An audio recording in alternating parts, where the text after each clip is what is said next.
नमस्कार किसान भाइयों और बहनों। भारतीय सरसों अनुसंधान केंद्र सेवर भरतपुर और दूरदर्शन किसान के सहयोग से एक बार फिर हम आपके लिए लेकर आए हैं सरसों कृषि पाठशाला का सीजन 5। पिछले सीजनों में भी हमने आपके साथ बहुत सी उपयोगी जानकारियां साझा की और एक बार फिर से कुछ नई जानकारियों के साथ हम हाजिर हैं। आज है इस सीजन का पहला एपिसोड और आज हम जानकारी लेंगे बीजों के चयन, किस्मों के चयन और खेत की तैयारी के विषय में। सबसे पहले कार्यक्रम का आरंभ करते हैं संस्थान के निदेशक डॉक्टर विजय वीर सिंह के इस उपयोगी जानकारी के साथ। किसान भाइयों नमस्कार। हम जो लोग यहाँ भारतीय सरसों अनुसंधान संस्थान में अभी बैठे हुए हैं, मैं थोड़ा सा आपको बैक में ले जाना चाहता हूँ। इस संस्थान की स्थापना 1993 में राष्ट्रीय सरसों अनुसंधान केंद्र के रूप में स्थापित हुई थी। तो जिसके प्रमुख उद्देश्य थे कि किसानों को अपने को क्या करना है, उसमें था कि जो जनन द्रव्य होता है पूरे देश का, उसका आपका संरक्षण है, उसका मूल्यांकन करना है।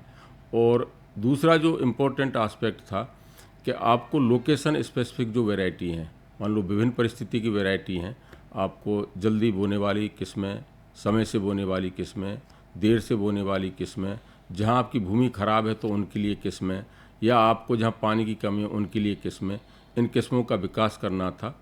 ये हमारा जो संस्थान है ये पूरे देश में इसके 21 आपके नियमित सेंटर हैं और करीब 30 से ज़्यादा इसके स्वैच्छिक केंद्र हैं। तो उसके माध्यम से हम इस पूरी परियोजना को, जो हमारी एक्रिप की परियोजना है, उसको संचालित करते हैं। उसमें उद्देश्य ये आता है कि जो स्टेट है वहाँ के लिए उसी तरह की वैरायटी अपनी विकसित की जाए। तीसरा प्रमुख उद्देश्य ये आता है कि अपने को जो महत्वपूर्ण शस्यक्रिया हैं उनको अपने को विकसित करना है, किसानों को देना है। और आपके प्लांट प्रोटेक्शन की जो बात आती है कि कैसे अपन पादप संरक्षण कर सकते हैं, जो प्रमुख कीट और बीमारियां हैं जैसे तना गलन है, आपके अल्टरनेरिया है, वाइट रस्ट है, और आपके कीट की बात करें तो एक पेंटेड बग है और दूसरा होता है चैंपा या महू। तो इनके लिए भी अपने को मैनेजमेंट की जो प्रैक्टिस है उनको डेवलप करना है। और नेक्स्ट जो प्रमुख उद्देश्य आता है वो होता है कैपेसिटी बिल्डिंग और ट्रांसफ़र। विभिन्न जो हमारे स्टेक होल्डर हैं, चाहे किसान हैं, चाहे आपके एफपीओ हैं, चाहे आपके उद्यमी हैं, उन सबको इसके बारे में अपने को बताना है और उनको प्रशिक्षित करना है, जिससे कि किसान को उसके बारे में बताएं और अपना उत्पादन बढ़ सके। हमने देखा है तो यील्ड गैप जो होता है पूरे, अगर देश की बात करें तो यील्ड गैप कई सेंटर पर 70% तक आ जाता है। अगर वो लोग हमारी क्रियाओं को और हमारी वैरायटी को करें तो उस यील्ड गैप को भरा जा सकता है। तो उसके बारे में उनकी कैपेसिटी बिल्डिंग करनी है। और जो हमारे पास में टेक्नोलॉजी है, चाहे वैरायटी के रूप में हो, चाहे आपके शस्यक्रियाओं के रूप में हो, चाहे आपके पादप संरक्षण तकनीक के रूप में हो, उसको भी किसानों तक ले जाना है। उसके बाद में 2009 में इसको हमारी जो ICAR प्रमुख संस्था है भारत सरकार की, तो इसने सरसों अनुसंधान निदेशालय का दर्जा दिया और 2024 में इसको भारतीय सरसों अनुसंधान संस्थान का दर्जा दिया गया। तो इसकी जो एक्टिविटी हैं पिछले कुछ सालों में बहुत ज़्यादा बढ़ गई हैं और पूरे देश में, चाहे आपके नॉर्थ ईस्टर्न का पार्ट है, चाहे आपका वेस्टर्न पार्ट है, चाहे उत्तर भारत है और इवन आपके दक्षिण भारत है, तो सब जगह जो सरसों का फैलाव है वो बढ़ता जा रहा है। तो उसमें हमारे जो संस्थान का रोल है वो बड़ा महत्वपूर्ण है और इसको पूरी बखूबी जो भी साइंटिस्ट हमारे हैं वो वहाँ जाते हैं और इस सब को ये कर रहे हैं। इसमें एक जो महत्वपूर्ण बात ये तो कि अगर आप बैक में चलें तो हमारी जो सरसों की प्रोडक्टिविटी है आज करीब 1461 किलोग्राम प्रति हेक्टेयर है, जो कि पिछले सालों में 10-11 की बात करें तो करीब वो 1100 और 1200 करीब थी, तो करीब 4 से 5 क्विंटल ये बढ़ गई है। इसमें हमारा जो प्रमुख उद्देश्य आगे के लिए ये है कि जो नई नई तकनीक आ रही हैं अपने पास में, जैसे अभी हमने यहाँ स्पीड ब्रीडिंग फैसिलिटी यहाँ पे डेवलप की है, तो उसमें हम 3 से 4 क्रॉप एक साल में ले सकते हैं। तो इससे हमारे जो अनुसंधान है और जो वेराइटल डेवलपमेंट का प्रोग्राम है उसको गति मिलेगी और किसान को कम समय में अपन वेराइटी दे पाएंगे। हमारी जो प्रमुख 2 समस्याएं हैं नेशनल लेवल पर आज, तनागलन की समस्या है, जो ओरोवेंग की होता है, जो परजीवी उसको जो खरपतवार कहते हैं, तो उसकी प्रमुख समस्या है, उसकी रिसर्च को भी इसमें गति मिलेगी।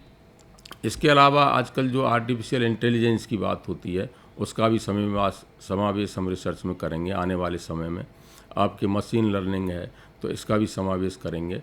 और एक जो महत्वपूर्ण बात है, पूरे देश को अपन बांटें तो हमारे 4 जोन इसमें आते हैं कि ऐसे क्षेत्र हैं जहाँ पे उपज भी ज़्यादा है और आपके एरिया कम है।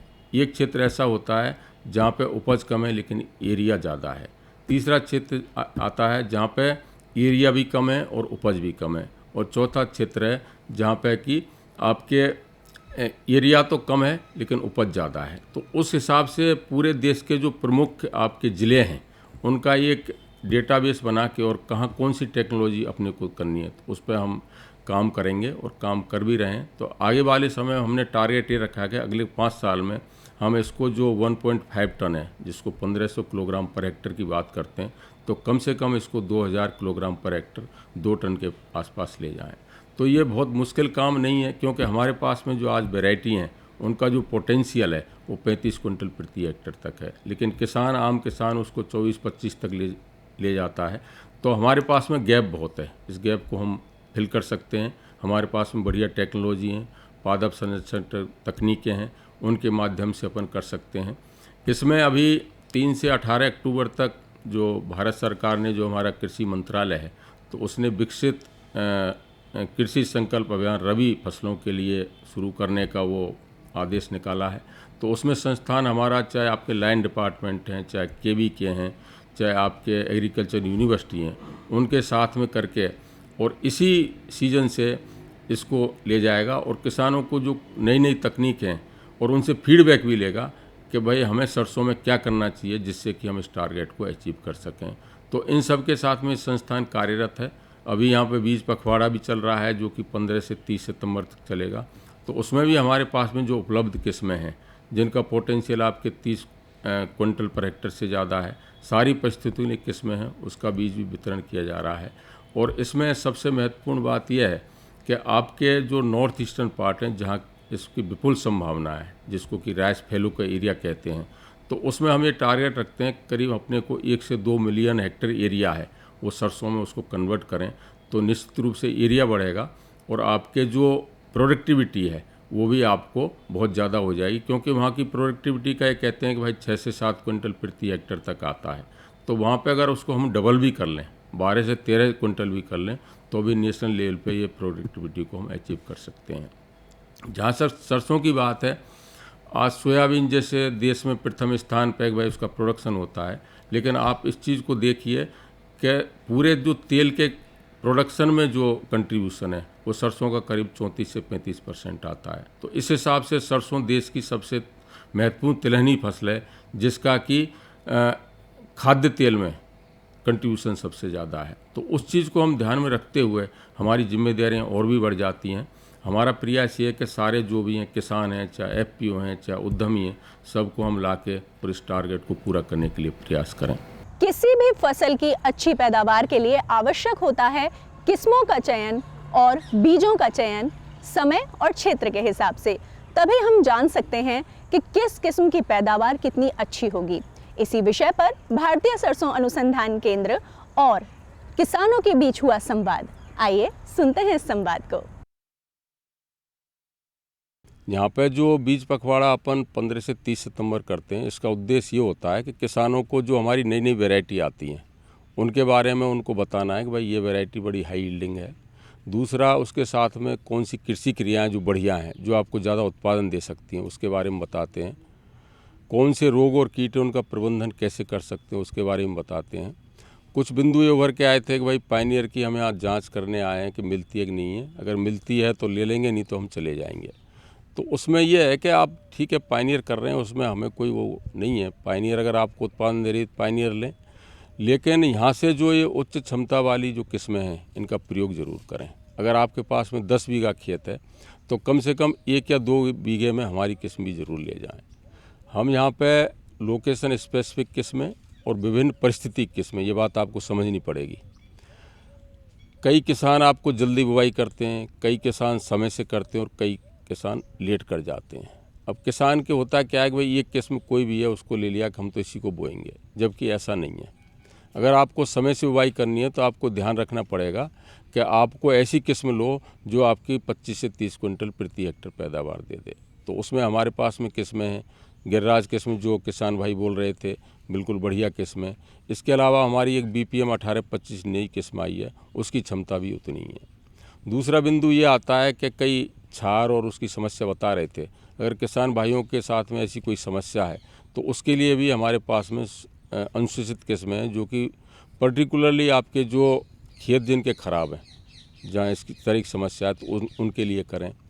आपकी पिछाई कई बार, वो बुवाई कई बार पिछेती हो गई, मान लो आपने बाजरा ले लिया, बाजरा लेट कट रहा है, ग्वार ले ली, ग्वार लेट कट रहा है, तो उसमें आप ये नहीं है कि एक ही किस्म आपकी गिर्राज उसमें दी जाएगी, गिर्राज फिर उसमें उतना उत्पादन नहीं दे पाएगी। उसके लिए हमारी राधिका है, ब्रजराज है और BPM 11 है। इसका वैज्ञानिक लॉजिक है, वो क्या है कि अगर आपकी बुवाई लेट हो जाती है तो उसमें आपको ऐसी किस्म चाहिए जो कि कम समय में पक जाए, क्योंकि 1 महीना आपका वहाँ से ख़त्म हो गया। और दूसरा, आपका जो बीज का भार है वो भी ज़्यादा होना चाहिए, क्योंकि उधर जब तापमान बढ़ेगा आपके मार्च और फरवरी में, तो सीधा सा असर पड़ता है आपके बीज के दानों के भार पर, और 30% तक रिडक्शन हो जाता है। तो इस बात का ध्यान रखें, अगर आपकी बुवाई लेट हो जाती है तो आप इन किस्मों को करें। उसमें दूसरी बात है कि जो सफ़ेद रोली की समस्या है, तो सफ़ेद रोली का आप मैनेजमेंट करते हैं, भाई बीज उपचार है, उसके बाद में आप कोई फंजीसाइड छिड़कोगे। हमारी 2 किस्में BPM 11 और BPM 18-25 इनके लिए प्रतिरोधकता रखती हैं।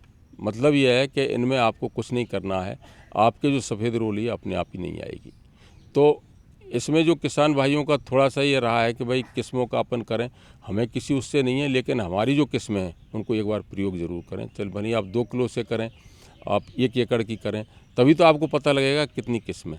अगर आपने कोई चीज़ ट्राई की ही नहीं तो बताओ कैसे पता लगेगा। दूसरा, इसमें महत्वपूर्ण बिंदु यह है कि आप बुवाई करें तो कम से कम 1.5 फीट रखें। जैसे 400-500 ग्राम की बीज कर रहे तो ठीक है, अब नमी बहुत ज़्यादा है, क्योंकि एक बार सरसों उग गई तो कोई किसान के ना तो इतने संसाधन है कि भाई उसकी वो करे। जो छोटे किसान हैं जिनके पास में कम खेत हैं वो तो सरसों को उखाड़ सकते हैं, लेकिन बड़े खेत वाले वो कैसे करेंगे बताओ। तो बीज की मात्रा शुरू से ही अपनी कम रखें। अपन करते हैं 2.5 से 3.5 किलोग्राम प्रति हेक्टेयर की अनुशूचित करते हैं, तो उसका ध्यान रखें। और सबसे बड़ी बात है उर्वरक का प्रबंधन। जो DAP की समस्या चल रही है, किल्लत चल रही है, नहीं मिल रही है, तो आप DAP को छोड़ के आप SSP का प्रयोग करें। वो जैसे 1 बीघा में आपके 40 से 42 किलो ले लें, और आपके यूरिया का आपके 15 किलो ले लें। और अगर आपको ऐसी समस्या है तो भूमि की जांच जरूर कराएं। उसमें दूसरा बिंदु ये आता है कि भाई SSP क्यों करें, क्योंकि ये जो सरसों है तिलहनी फसल है। आपको जो तेल की मात्रा है, जैसे मंडी में भरतपुर में आपको तेल के हिसाब से दाम मिलते हैं, तो आपको 2% तेल आपको SSP के प्रयोग से ही हो जाएगा। तो ये थोड़ी सी चीज़ें हैं जिनको अपन कर सकते हैं। बाकी मेरे साथी बैठे हुए हैं, डॉक्टर रामस्वरूप जाट हैं, ये आपके जो भी किसानों के उन्होंने भी सुने हैं, तो उस पर डॉक्टर साहब थोड़ा सा आप बताएं। किसान भाइयों, जैसे आप बता रहे थे कि आपकी जो बुआई करते हो आप, तो 1 फुट या 30 सेंटीमीटर पर या घनी बोते हो। पौधे से पौधे की दूरी कितनी होनी चाहिए, लाइन से लाइन की दूरी कितनी होनी चाहिए, ये बहुत ही महत्वपूर्ण है, क्योंकि सरसों की फसल ज़्यादा बढ़ने वाली होती है और फैलती भी खूब है। तो इसमें जो हम बुआई करते हैं वो यहाँ भरतपुर के क्षेत्र में 1.5 फुट लाइन से लाइन की दूरी और 1 फुट पौधे से पौधे की दूरी आप रखें, तो उसमें आपको बहुत अच्छी पैदावार मिलेगी। ऐसे फसल बोने से आपकी फसल में बीमारी कम लगेगी, कीड़े कम लगेंगे और पैदावार भी अच्छी बैठेगी। अब बात करते हैं उर्वरकों की। डायरेक्टर साहब ने भी बताया कि आपको संतुलित मात्रा में उर्वरकों का प्रयोग करना चाहिए, लेकिन इसमें मुख्य रूप से जब हम बुआई करते हैं तो 15 किलो यूरिया और 40 से 42 kilo SSP single super phosphate, ये बहुत ही महत्वपूर्ण खाद है जो आपको सरसों की फसल में देना चाहिए, क्योंकि ये लेब बढ़ाता है, तेल की मात्रा बढ़ाता है, तो ये बहुत ज़रूरी है। इन दोनों के अलावा आपको जिंक सल्फेट भी डालनी पड़ेगी।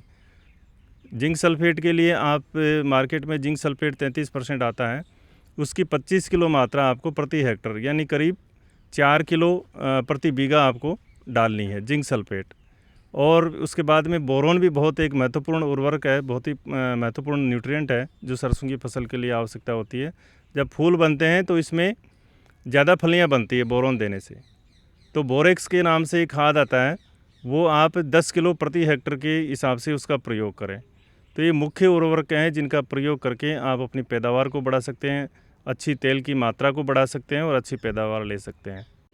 जैसा अभी किसान भाइयों ने कुछ ऐसे सवाल किए, मैं उसके संदर्भ में बताना चाहता हूँ कि एक किसान भाई कह रहे थे कि हमारे जो है ना खास तौर से जो सीड ट्रीटमेंट यहाँ से जो जो जो जो किस्म लेके जाते हैं उसका सीड ट्रीटमेंट करते हैं। तो किसान भाइयों, सबसे पहले मैं बताना चाहता हूँ कि हम जो भी बीज आपको उपलब्ध करवा रहे हैं उसका हम सीड ट्रीटमेंट करके दे रहे हैं। और सीड ट्रीटमेंट खास तौर से एक फंजीसाइड आता है मेटालिक्सिल, जिसको 6 ग्राम प्रति केजी के हिसाब से सीड ट्रीटमेंट करते हैं। और सीड ट्रीटमेंट करने का ये बड़ा महत्व है कि इसमें सफ़ेद रोली रोग और तना गलन की समस्या कम से कम रहेगी। तो जो भी आपसे यहाँ से बीज लेके जाएं उसको सीड ट्रीटमेंट करने की आवश्यकता नहीं है। दूसरा, आपने सवाल किया है कि जैसे ये किसान भाई कह रहे थे कि हम यहाँ जो है वैसे सरसों अनुसंधान निदेशालय में जो पायनियर की किस्म मिलती है, तो ऐसा नहीं है। पायनियर की किस्म जो है वैसे प्राइवेट की किस्म है। और उसके अलावा आप जैसे जैसे हमारे माननीय निदेशक महोदय बता रहे थे कि पायनियर की किस्म की पैदावार जो है ना ख़ास तौर से कम है, और हमारी जो किस्म है यहाँ से निकली है गिरिराज है। इसके अलावा DRMR 1165-40, BPM 11 और NRC HB 101 जो पुरानी वैरायटी है हाल भी उसकी अच्छी पैदावार देती है। और ऐसी बहुत सी किस्में हैं जिनकी पैदावार पायनियर से 10 से 15% ज़्यादा है। आप हमारा बीज लेके जाएं और उसको पायनियर के साथ में लगाएं, आप कंपैरिजन करें, आपको अच्छा लगे तो हमारा बीज लेवें। तो ये मेरा सुझाव है। दूसरे किसान भाइयों ने आपने कहा था कि जैसे इस बार जो है ख़ास तौर से भरतपुर के रीजन में, भरतपुर, अलवर, धौलपुर रीजन में इस बार जो है वैसे बारिश अच्छी हुई है, तो नमी की प्रचुर मात्रा है। तो नमी की प्रचुर मात्रा को देखते हुए आपको ख़ास तौर से ध्यान देना है कि बुआई का समय जो है वो 1 अक्टूबर से स्टार्ट करें। 1 अक्टूबर से पहले नहीं करें, या 10 से लेकर 15 अक्टूबर तक करें।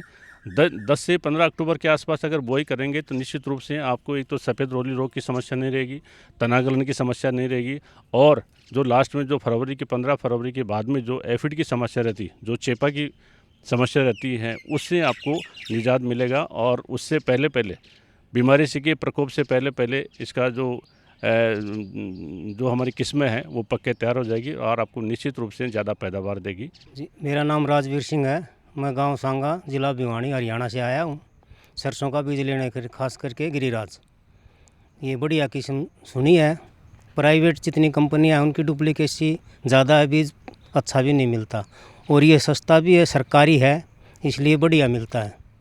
इसके बारे में बहुत मतलब यूट्यूब पे भी देखा है और गूगल पर रिसर्च करके तभी आए हैं, स्पेशल बीज लेने के लिए आए हैं, और कोई काम। मैं 25 साल से सरसों खेती कर रहा हूँ। परेशानी तो तलागड़न की आती है लगभग, सबसे पहली उम्र तलागड़न की, दूसरा सर्दी ज़्यादा होती है तो मार जाता है, बीज ख़त्म हो जाता है इसका अंदर। जैसे कि राजवीर सिंह जी ने पूछा था कि इनके खेत में तना गलन की समस्या आती है सरसों में, तो तना गलन के लिए आप कुछ उपाय कर लीजिए। जैसे एक तो हमारे डॉक्टर साहब ने बताया कि बीज है वो उपचारित मिलता है यहाँ पर, तो उससे आपका कम आएगा। दूसरा, आप बोएं तो थोड़ा जो लाइन से लाइन की दूरी है वो 1.5 फुट की रखें। पौधे अगर ज़्यादा घने नहीं होंगे तो तना गलन कम आएगा। इसके अलावा एक हमारा यहाँ की रिसर्च है कि 25 दिसंबर से 14 जनवरी तक आप पानी ना दें, तो वो भी एक है, उसे पानी नहीं देंगे तो तना गलन कम आएगा। और बाकी जो दवाई है, जो बीज उपचार हम करते हैं, उससे भी वो कम आएगा। तो ये आप उपाय कर लें। तनागलन में ये है जो 65 से 70 दिन है ना आपके, तो एक वो आता है टेबुकोनाजोल। तो आपके जैसे उसमें 1 मिली 2 मिली आप लेके 1 लीटर पानी में घोल बनाए, उसका छिड़काव कर दें। क्योंकि इसको रिकमेंड हम थोड़ा सा ये है कि छिड़काव करना, अगर आपके कोई मशीन है तो छिड़काव हो जाता है, तो इससे उसका इफेक्टिव मैनेजमेंट हो जाता है। तो ये थोड़ा सा ध्यान रखें, टेबुकोनाजोल। मैं विनोद कुमार, गांव सांगा, डिस्ट्रिक्ट भिवानी, हरियाणा से आया हूँ जी, सरसों का बीज लेने के लिए। परेशानी तो यही है जी, जड़ गलती है। दूसरा, उसमें लास्ट में वो सफ़ेद गांठें हो जाती हैं बीज के टाइम में, फलियों के टाइम में। मैं कपूर सिंह, गांव अंतरा, तहसील नदवा, जिला भरतपुर से, राजस्थान से आया हूँ। मैं सरसों का बीज लेने आया हूँ। मेरे गांव में भी और भी लेके गए हैं बीज, तो उन्होंने भी पिछली बार से अच्छी पैदावार बताई थी, तो मैं भी बीज लेने के लिए आया हूँ। इसमें एक समस्या रहती है, यही जो ये भाई बता रहे थे कि गलना और चैपा और ज़्यादा बीमारी रहती है। बिजाई करने के बाद जैसे जैसे पौधा निकला तो एक भूंड था जी काला, जो कि बाड़ू रेते में होता मोस्टली, तो जिस भी खुड में लग गया ना पूरा खुड साफ़ कर दिया उसने। तो हमारे तो खेत साफ़ हो गए जी पिछली बार। उसकी कोई दवाई नहीं मिली, हिसार से भी पता किया था, हमें कोई समाधान नहीं मिला उस चीज़ का। ये 2-3 बिंदु अभी बहुत बढ़िया निकल के आए कि भाई एक तो ये कह रहे थे कि भाई वो गांठ सी बन जाती है, सफ़ेद रोली लग जाती है, तो उसमें आपके रेडोमिल MZ आता है, 2 ग्राम प्रति लीटर का उपयोग करें और छिड़काव करें। सफ़ेद रोली के लिए बता रहा हूँ मैं। दूसरा, आपके जैसे कूड़ साफ कर दिया तो पहले भूमि को उपचारित जैसे बोरे हैं ना, तो उससे क्विनोल फॉस आती है, उसका आप प्रयोग करें। ठीक है, मात्रा इसकी जैसे 20 से 25 किलोग्राम प्रति हेक्टेयर की बात कर रहे हैं अपन, तो 20 से 25 किलोग्राम प्रति हेक्टेयर की दर से ले लो। अब आपके बीघे पता नहीं 4 के हैं कि 6 के हैं, इसलिए मैं बीघे में नहीं बता रहा हूँ। हाँ, तो 5 बीघे तो 5 किलो प्रति बीघा आप ले सकते हैं, तो उससे काफ़ी हद तक ये चीज़ें हाँ कंट्रोल हो जाती हैं। अच्छा, वो तनागलन की भाई बता रहे थे, तो मैंने बताया टेबुकोनाजोल जो है आपके 1 ml प्रति लीटर ले लें तो उससे वो कंट्रोल हो जाएगा। एफिड की चेपा की बात आती है, तो चेपा में क्या है कि जैसे नीम का जो ऑयल आता है ना 2%, उसको आप 20 ml प्रति लीटर में डालें, उसका छिड़काव करें, तो उसका इफेक्टिव कंट्रोल चेपा का हो जाता है। क्योंकि चेपा के बारे में हम जो पेस्टिसाइड इंसेक्टिसाइड इसलिए थोड़ा सा बचते हैं, क्योंकि जो आपके हनीबी की प्रक्रिया होती है उससे उनका मरने का डर रहता है, क्योंकि हनीबी की एक्टिविटी बहुत इंपॉर्टेंट रहती है।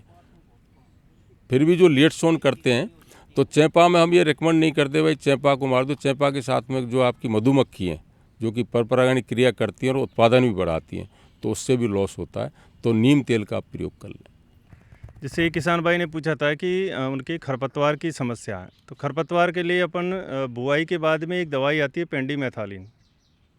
बुआई के बाद में पेंडीमेथालिन 3 लीटर प्रति हेक्टर के हिसाब से उसका स्प्रे कर दें आप, तो शुरू में जितने भी खरपतवार निकलते हैं वो आपके मर जाएंगे बिजाई करने के बाद 48 घंटे तक। दूसरा, आप बार बार हर किसान भाई ये बोलता है कि DAP डालते हैं, हम DAP डालते हैं। ये DAP नहीं डालना चाहिए। सरसों के अंदर सिंगल सुपर फास्फेट अनुशंसित किया गया है, ये बताया गया, क्योंकि इसमें क्या होता है 2 तत्व मिलते हैं, एक तो फास्फोरस और एक सल्फ़र। आप DAP डालते हैं तो उसमें नाइट्रोजन और फास्फोरस मिलता है, जबकि आप SSP डालेंगे तो आपको उसमें सल्फ़र भी मिलेगा। तो सल्फ़र तिनलनी फसलों के लिए बहुत ही महत्वपूर्ण एक उर्वरक है, न्यूट्रिएंट है। तो आप DAP की जगह SSP डालो। भूमि की जांच जरूर कराएं, मृदा स्वास्थ्य कार्ड बनाएं, क्योंकि जो अंधाधुंध उर्वरक है ना, पता नहीं है हमें उसमें कितनी फॉस्फोरस चाहिए, कितना आपको नाइट्रोजन चाहिए, कितना आपको पोटाश चाहिए, तो एक बार वो बना लें तो उससे अपना काम थोड़ा सा इजी हो जाएगा।